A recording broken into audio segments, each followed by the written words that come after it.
Believe in yourself book summary in Hindi. Self confidence बनाने का तरीका। भरोसा खुद पर रखो तो ताकत बन जाती है और दूसरों पर रखो तो कमजोरी बन जाती है। क्या आपका अपने ऊपर से विश्वास उठ गया है? क्या आपने अपने सबकॉन्शियस माइंड पर विश्वास करना छोड़ दिया है क्योंकि वो आपके सपनों को पूरा नहीं कर पा रहा है, या फिर आप अपने सबकॉन्शियस माइंड से सपनों को पूरा करना चाहते हैं? क्या आप अपने टैलेंट और कैपेबिलिटीज का अधिकतम प्रयोग करना चाहते हैं लेकिन आपको सही तरीका नहीं पता है? अगर इनमें से किसी भी सवाल का जवाब हाँ है तो ये बुक समरी आपके लिए बहुत काम की होने वाली है। इसमें हम पावर ऑफ सबकॉन्शियस माइंड के बेस्ट सेलिंग ऑथर जोसेफ मफी की काफी छोटी लेकिन काफी पावरफुल बुक की समरी पढ़ने जा रहे हैं। इस बुक का नाम बिलीव इन योरसेल्फ है। ऑथर ने इस बुक में हमें बताया है कि हमें अपने आउटर वर्ल्ड को जीतने या अचीव करने से पहले हमें अपने इनर वर्ल्ड से जीतना होगा। खुद के इनर वर्ल्ड से जीतने के लिए आपको अपने अंदर के बिलीफ सिस्टम को इंक्रीज करना होगा, क्योंकि जब तक आप खुद पर बिलीव नहीं करेंगे तो आप पर इस पूरे वर्ल्ड के 700 करोड़ लोग कैसे बिलीव करेंगे। Power of confidence. हम सभी लोगों के पास एक कुदरती शक्ति है, लेकिन हम उस शक्ति को तब महसूस करते हैं जब हम अपने दिमाग से चीजों को समझने और देखने का तरीका बदलते हैं। यही वो शक्ति है जिससे हमारे मन में विश्वास आता है। जब हमारे मन में किसी चीज के प्रति विश्वास बन जाता है तब हमारे अंदर आत्मविश्वास उत्पन्न होने लगता है। एक बार एक आदमी ने 2 खूबसूरत पक्षी खरीदे। उसने अपने माली से कहा कि वो इन दोनों पक्षियों को प्रशिक्षित करें। थोड़े दिनों के बाद माली ने देखा कि उन दोनों पंछियों में एक ने उड़ना सीख लिया जबकि दूसरा पंछी उड़ नहीं पा रहा था। मतलब उसने कभी छोड़ने की कोशिश नहीं की, वो हमेशा डाली पर बैठा रहता था। माली उस पंछी को उड़ना सिखाने की बहुत कोशिश करता था लेकिन कोई फायदा नहीं हुआ। एक दिन जब मालिक ने उन दोनों पंछियों को आसमान में उड़ते हुए देखा तो वो बहुत आश्चर्य में पड़ गया। उसने माली से पूछा, तुमने ऐसा कैसे किया? तब उस माली ने कहा, मैंने इस पंछी को उड़ाने के लिए कई प्रयास किए लेकिन ये कभी उड़ने की कोशिश नहीं करता था, इसलिए मैंने उस डाली को ही काट दिया जिसमें वो बैठा करता था। ठीक उसी प्रकार ज्यादातर इंसान हमेशा अपने दुखों के साथ चिपके रहते हैं। वो कभी ये सोचते ही नहीं है कि इन दुखों के बिना जिंदगी कैसे होती है। हर इंसान की जिंदगी में दुख आता है तो नकारात्मक सोच उस पर हावी हो जाती है। उस समय उसको न अपने आप पर, न दूसरे लोगों पर, न ही ब्रह्मांड की शक्ति पर विश्वास रहता है। ऐसी परिस्थिति में उसके पास 2 ही रास्ते बचते हैं। पहला, वो अपने मन की बात को मानकर निराशा के समंदर में डूबा रहे। दूसरा, उस दुख को खत्म करने के लिए रास्ता खोजे। अच्छा सोचने से हमारा दिमाग हर समस्या का समाधान खोज ही लेता है। हमारा दिमाग वो शक्ति है जो हर सच्चे झूठे सपने को किसी न किसी तरीके से सच कर ही देता है।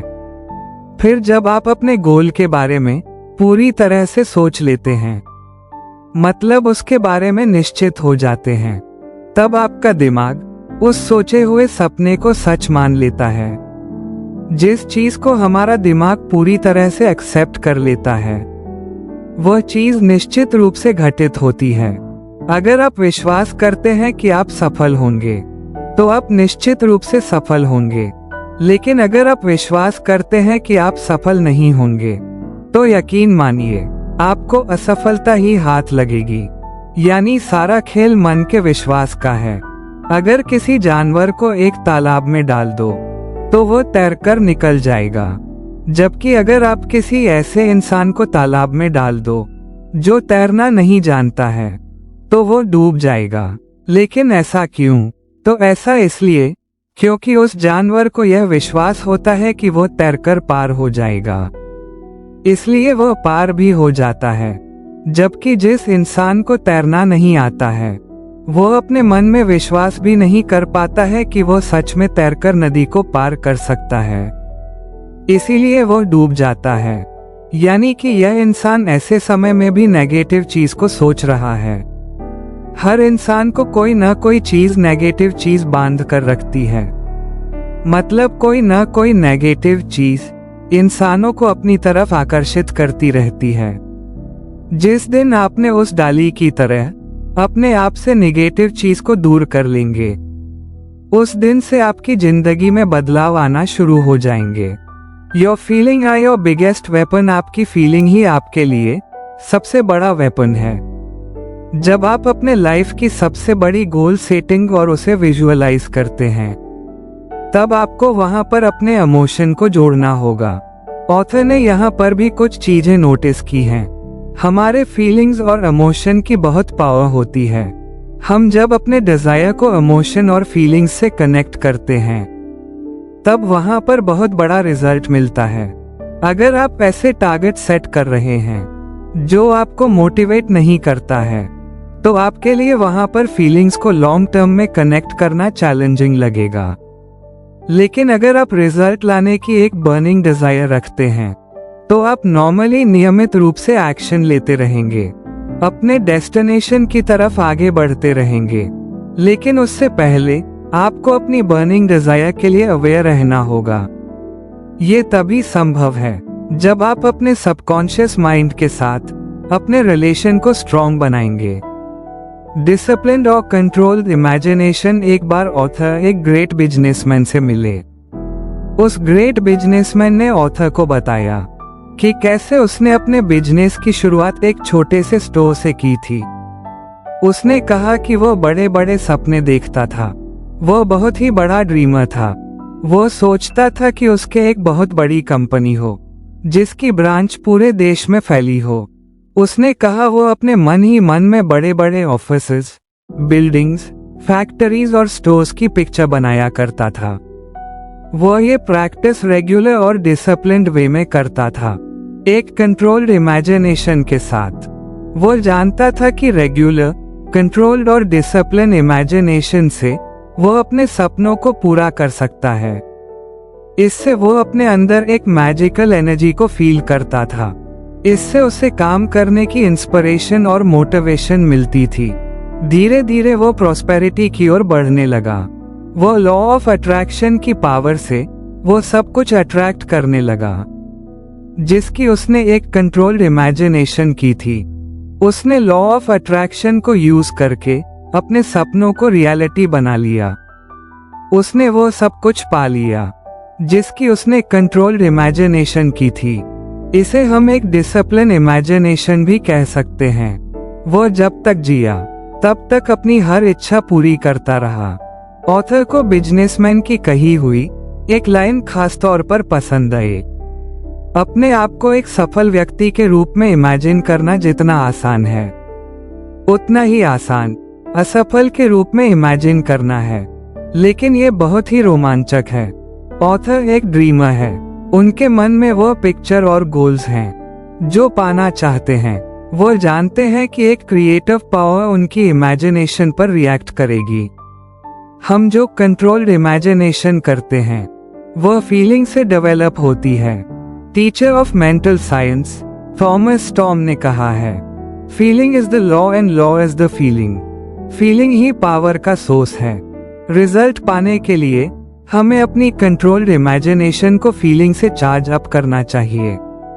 अपने गोल को अपनी फीलिंग से जोड़कर पावरफुल बना लें। इस पावर को अपग्रेड करते रहे। अपने गोल के प्रति लॉयल रहे। जब ये सब आप करेंगे तो डर भी आपसे डरेगा। डर आपके आसपास भी नहीं आएगा। आपके पास फाइनल रिजल्ट को कंट्रोल्ड वे में इमेजिन करने की अमेजिंग पावर है।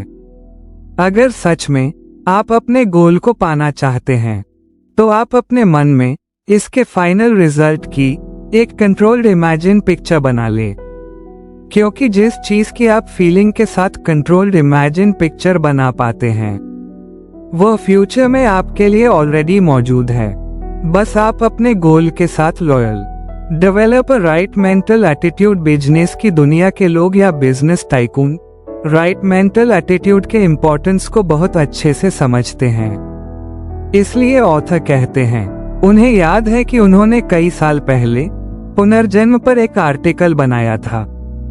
इस आर्टिकल की कॉपी को एक चर्च के काउंटर पर डिस्प्ले किया गया, जहां पर ऑथर लेक्चर देते थे। शुरुआत में बहुत ही कम कॉपी सेल हुई, क्योंकि सेल्स गर्ल इस आर्टिकल के आइडिया की कट्टर विरोधी थी। ऑथर ने सेल्स गर्ल को पुनर्जन्म वाली बाइबल की कहानी का मीनिंग और मॉरल समझाया। ये भी बताया कि दरअसल ये किस बारे में थी। वो स्टोरी का प्लॉट समझ गई। फिर वो आर्टिकल के लिए एंथुसियास्टिक हो गई। उसने ऑथर के लेक्चर खत्म होने से पहले ही सारे पैम्फलेट बेच दिए थे। ये स्टोरी एक राइट मेंटल एटीट्यूड की इम्पोर्टेंस का एग्जाम्पल था, क्योंकि एक राइट मेंटल एटीट्यूड इतनी ज्यादा इम्पोर्टेंस होती है। आपके राइट मेंटल एटीट्यूड का मतलब है पीपल, सिचुएशन और ऑब्जेक्ट्स पर मेंटल रिएक्शन। क्या आप सामान्य रूप से ह्यूमन, एनिमल, नेचर फ्रेंडली है? क्या आपको लगता है कि दुनिया में बुराइयां भरी पड़ी है? इसे आपके सामने झुकना चाहिए। सिंपली आपका एटीट्यूड क्या है? सेल्स गर्ल का रिस्पॉन्स आर्टिकल और राइटर के लिए नेगेटिव था। उसने राइटर और आर्टिकल को प्रीजज कर लिया था। उसका यह एटीट्यूड सही नहीं था। हम राइट एटीट्यूड तक डेवलप करते हैं जब हमें समझ आ जाए कि कोई भी बाहरी चीज तब तक हमें हार्म नहीं कर सकती जब तक उस पर हमारी मानसिक सहमति न हो। हम आउटसाइड नेगेटिविटी को पावर तब देते हैं जब हम इन्हें अंदर आने की परमिशन देते हैं। अदरवाइज आउटसाइड नेगेटिविटी में कोई पावर ही नहीं होती। ऑथर कहते हैं कई लोगों का लाइफ को लेकर सैड व्यू या पैसिफिस्ट एटीट्यूड होता है, जो कि इनकी सारी परेशानियों की जड़ है। The power of believe author बताते हैं कि उनका एक रिलेटिव था, उसे ट्यूबरक्लोसिस की बीमारी हो गई थी। उसके लंग्स में ये बीमारी बहुत ज्यादा बढ़ गई थी। तब उसके बेटे ने एक दिन उसका इलाज करने का फैसला किया। वो वेस्टर्न ऑस्ट्रेलिया में पर्थ नाम की जगह पर गया, जहां उसके फादर रहते थे। उसने अपने फादर से कहा वो एक सन्यासी से मिला है जिन्होंने उसे एक क्रॉस दिया। इसके बदले उन्होंने $500 लिए हैं। लेकिन लड़के ने फुटपाथ से एक लकड़ी का टुकड़ा उठाया था। सुनार के यहाँ जाकर उस लकड़ी के टुकड़े को एक अंगूठी में मड़वा लिया था ताकि यह असली लगे। उसने फादर को बताया कि यह क्रॉस या अंगूठी के छूने मात्र से कई लोगों की जानलेवा बीमारी ठीक हो चुकी है। उसने अपने फादर के बिलीव को इतना ज्यादा बढ़ा दिया था कि उसके पिता ने उसके हाथ से रिंग छीन ली, अपने सीने पर रखकर प्रेयर करने लगा। वह प्रेयर करते करते सो गया। अगली सुबह तब मिरेकल हो चुका था। डॉक्टर के सारे टेस्ट इस बात के सबूत थे दैट ही इज परफेक्ट। जाहिर है कि फुटपाथ पर पड़े उस लकड़ी के टुकड़े ने बूढ़े आदमी को ठीक नहीं किया। ये तो उसका बिलीव था जो इतना बढ़ गया था कि उसके लिए आइडियल ट्रीटमेंट बन गया। उसका बिलीव और फीलिंग एक दूसरे से जुड़े और उसको बिल्कुल ठीक कर दिया। उसको कभी नहीं पता चला कि उसके साथ क्या ट्रिक खेली गई। अगर उसे पता चल जाता है तो शायद उसे दोबारा टीवी हो जाती। वह पूरी तरह स्वस्थ रहे और 15 साल तक जिए। बिलीव की पावर इतनी बड़ी है, वो इस स्टोरी से हम समझ सकते हैं। वह बिलीव ही है जिसकी वजह से लोगों की लाइफ में बड़े बड़े टर्निंग पॉइंट आते हैं। आप और हम सब बिलीव की पावर को यूज करके लाइफ में कुछ भी हासिल कर सकते हैं। बिलीव से कुछ भी किया जा सकता है। मैंने खुद बिलीव की पावर को एक्सपीरियंस किया है।